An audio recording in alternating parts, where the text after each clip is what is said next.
কিছুদিন আগেই CU BCom থেকে একটা নোটিফিকেশান বেরিয়েছে, যেখানে ফেব্রুয়ারি মাসেই বিকমের যে থার্ড সেমিস্টারের যে স্টুডেন্টরা আছে তাদের পরীক্ষা কিন্তু শুরু হয়ে যাচ্ছে। তো এই অবস্থায় সবথেকে ইম্পর্টেন্ট কিছু বিষয় মাথায় রাখা দরকার। সেটা হচ্ছে সবার ফার্স্ট সেটা হচ্ছে ডু নট প্যানিক। সিলেবাস কিন্তু শেষ এখনও সেইভাবে কারোরই হয়নি এবং সম্ভাবনা শেষ করা সিলেবাস, তাই প্যানিক করলে কিন্তু চলবে না। Number second, complete your syllabus. যতটা পসিবল সিলেবাস কমপ্লিট করো।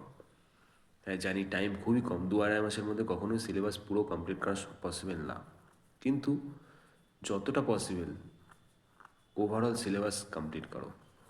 নাম্বার থার্ড, শুধু প্রোটেস্ট করলেই কিন্তু হবে না। অনেক স্টুডেন্ট নিজেদের পড়া বাদ দিয়ে প্রোটেস্ট করে যাচ্ছে। এতে সমস্যা কী হবে?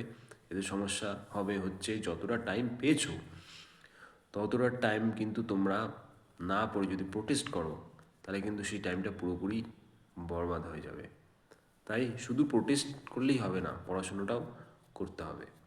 এবং নাম্বার ফোর্থ, নিজের উপর কনফিডেন্স রাখা। যখন টাফ টাইম চলে আসবে কম সময়ে বেশি পড়তে হবে, নিজের উপর কনফিডেন্স রাখা খুব গুরুত্বপূর্ণ। নিজের উপর কনফিডেন্স রেখে এগোতে হবে। সুতরাং এইভাবে যদি আমরা এগোই